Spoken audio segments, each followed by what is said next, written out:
Hi, welcome to yet another episode of Ying's Squawk Box. Today we're going to be diving into the books of Berkshire Hathaway. Without further ado, let's get started. yingscapital.com. That's my website. Go to your research, scroll down to the bottom, and you see this Berkshire Hathaway. It's a SEC 13 filing link, and if you click on it, it will direct you to the SEC HR website. Now the filing type I set default to be 13F, but we're not going to look at that. We're going to highlight this, and then we're going to type in 10K. That means annual report. Now of course you can look at the interactive data, but I want the entire books, so I'm going to click on documents, and then I'm going to click on the first link. Okay, there we go. This is the books of Berkshire Hathaway. Let me zoom in a little bit. The first thing is I'm going to scroll down, and I want to look at the content. So that's your content. Those are the things that are standard according to GAAP in the financial reports. The first thing I want to look at usually it's MD&A. That means Management Discussion and Analysis. I click on that. I don't really reading a whole lot into these numbers because they're just summaries. What I would want to share with you guys is the assumptions that this business is making. Essentially, what I'm saying is I'm really looking at the assumptions that Warren Buffett's making when he's running these businesses. For example, we can look at the subsidiaries. We can talk about how he managed all these businesses, especially when it comes to a centralized basis. These are the area of some of the important things, at least Warren Buffett's looking at. But of course, you can argue that he's just writing all of this according to GAAP. But then again, GAAP is a guideline. Exactly how you write this depending on the business itself. So of course initially you start with earnings. As you can see, it's about $30 billion, and that's a lot of money. After that you can talk about the operation, you can talk about after-tax earnings. For Berkshire Hathaway, I believe there are four major business areas. The first practice is insurance, and the second one is railroad. Most people actually do not really realize Warren Buffett owns this railroad company. It actually has been doing very well. It's been collecting some solid returns. As you can see, the past 3 years, when it comes to railroad, their after-tax net earnings is something like 3.9 billion, 5.2 billion, and for the fiscal year 2019, which is last year, it's 5.5 billion. Now, of course, a couple of $1 billion probably not that much comparing to the overall size of its books, but hey, a few $1 billion is always nice, right? After railroad, we can talk about utilities and energy. That will of course be a much smaller number, but it's there, helps the books, and it's been doing pretty well. Now after all of these sectors, I usually go back to the menu, and I will start with the financial statements. For example, the first one is balance sheets. There you go. That's a balance sheet. The units are in millions. So these numbers that we're looking at, add 6 zeros behind it. So for example, in assets, we're talking about an equation that is liabilities plus shareholders' equities. And in the end, you can see that for the fiscal year of 2019, they have $817 billion. And that's raised from $707 billion from 2 years ago. Now, I believe you work out the math, it should be a number from 10 to 20%. So 817 divided by 707 minus 1, and that's 15%, 15.5, so that's 16%. So that's a 16% gain purely on their books and in terms of assets. That's crazy. Right? If you can generate $100 billion on your book in 1 year, and again, of course, some of them can be debt, right? But then again, $100 billion is a lot of money, and not many companies can do that. All of these numbers, I pretty much don't really read into too much about it, except for one number. Me personally, I love retained earnings. I want to see this number not only going up, but also going up consistently and going up with a fixed growth rate, if not a positive one. So for example, here we have $321 billion, and now here we have $402 billion. Why is this return earning interesting?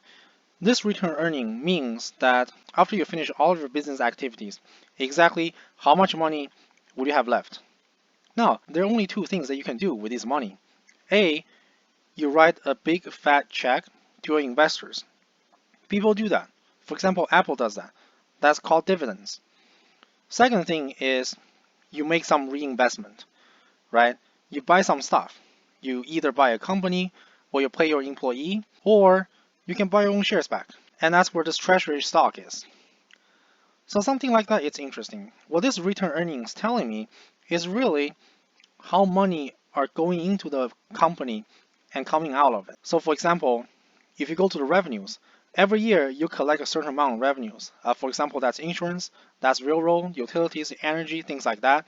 You look at this number, total revenue, and then you're going to do something with it. For example, there's dividends, there's contracts. For another example, you have costs. There could be from business, that could be insurance, it could be railroad, or it could be for your own people, or it could be something else. And in the end, you come down to a certain number that is after your expense and your tax, which is called a net earnings. And that net earnings goes all the way back to your books, and it gets contributed to your assets. Now, and then another thing that we all know is Warren Buffett doesn't really pay dividends, right? There's no dividends here, there's no dividends here, there's no dividends here. Now, usually if you pay dividends, you should be able to say it somewhere here. And that's because we're talking about two different options. You can either write your investors a paycheck, or you can reinvest that money and make some acquisitions of future investment. And the fact that Warren Buffett doesn't pay dividends is simply implying that he does not believe in order to fulfill fiduciary duty, his decision in investing in future business is better, and in fact, we can see that it's much better than simply writing a check back and give your investor a dividend. Something like that is extremely interesting. If I recall correctly, he actually have letters every year explaining some of that part. So for example, you can open up a new tab. You can type in Berkshire Hathaway. That's their website. And then you can click on the annual and interim reports. That's your annual report. You click on that, it will give you a link. You click on the link of the first one. That's the annual report prepared by Berkshire Hathaway. And the first few pages should be his letter, chairman's letter. So you skip to the performance, you zoom out, you zoom in from here, and that's your letter. Usually, from Warren Buffett's practice, he start with the earnings, and then he talk about where that gain is coming from, what are the rules that he's following, and what is intrinsic value. And then here, look at that. He's explaining the power of retained earnings. Here, he actually recommended a book written by Smith. He's an economist and financial advisor, and the book's name is called Common Stocks as Long-Term Investment. It's a small book, it's not that thick. Talks about the investment beliefs. If you're interested, you can read about it, but pretty much it's same as what Benjamin Graham is proposing. Essentially, you buy and hold, and you're looking for the companies that can enlarge its assets over long run. Here, it essentially talk about the compound interest, and also talk about how this return earnings is essential for business practices. And that's why I really like this number. And in fact, to save time, sometimes I just extract this number and only this number for the past 20 years of a company, and I take my way from there. I compare that as a time series data, and I compare that data with your stock price. And then from there, I can cook up all kinds of magic, adopt all my learnings and all my techniques in time series, in timing the market, and also to develop machine learning strategy, to develop quantitative trading strategy, things like that. But again, watch this retained earnings. It's very important. And then the rest of the letters, if I recall correctly, there's a little summary table of his holdings. This is a very brief summary. I believe if you scroll down, there's a bigger summary table. Here it is. This is a detailed summary table about his holdings, and this is an alternative investment, right? So when we're talking about investment, we can talk about buying the entire company, which is M&A, merger and acquisition, or we can simply talk about secondary market. We go into the secondary market, we buy some shares. This is the area of secondary market practiced by Berkshire Hathaway. As a matter of fact, I don't believe that all these purchases are done by him. I believe he has a few managers that cooked up a list of stocks for him, And they just track that list of stock, and Warren Buffett approves it. So even though Warren Buffett didn't really come up with the decision to buy all of this himself, he definitely supervised that decision. And I think something like that is definitely interesting. For example, American Express, he has about 151 million shares, and the percentage of company owned is 18%. That is a lot of money. And that's your market cap, and that's your cost. So this is something interesting, right? The cost for him is $1.2 million, and right now it's $18 million.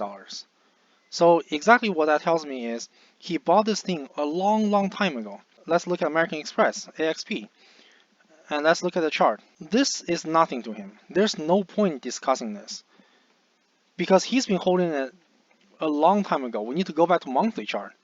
We really need to zoom out and take a macro point of view. If you are able to make an investment that initially is $1 and in the end it's about $19, that is a huge gain. So let's work out the math. 19 divided by 1 minus 1, and that should be about 1800% of investment return. And where does that come from? This is the percentage chart, and as you can see, the y-axis is in terms of percentage.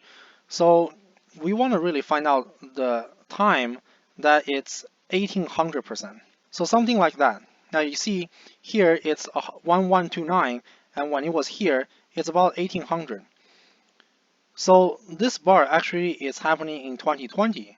So when he was summarizing the performance of that position, he's only looking at the fiscal year of 2019, which should be somewhere here, which means this 1800 makes sense, which imply that he probably bought this company in the 90s. And not only did he bought it heavy, and he bought it very heavy. And we're talking about 151 million shares. You can't just buy that overnight, or you can't buy that in a minute or in a day. You have to spread it out and really probably buy it in a few weeks of time. So something like that is definitely interesting, right? He's able to buy hundreds of millions of shares in the 90s and wait all the way till today. No one has that kind of patience, and no one's able to wait for that. And if you don't have the patience and you don't want to wait for that, then this drop in 2020 that we had due to coronavirus, you're gonna scare the crap out of yourself. But Warren Buffett is not. So now let's wrap up this video. In the beginning of the video, I mentioned something about retained earnings and why I like it. I also talked about the assumptions that a business is making throughout its business operations. So something like that is definitely interesting. I found this diagram online, and it talks about the relationship between the financial statements. So from the beginning of a period, you actually have retained earnings from last period, and that's your arrow 1. That's your first step. After your first step, you collect your numbers and you go through your income statement. And that says how much money you're making, you collect that much money, and you sum that up with your retained earnings.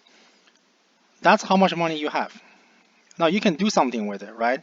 You can send out a dividend, which means you write out a check to your investors, or you can make some business acquisitions. You buy something, or you give money back to your employees. There are lots of things that you can do.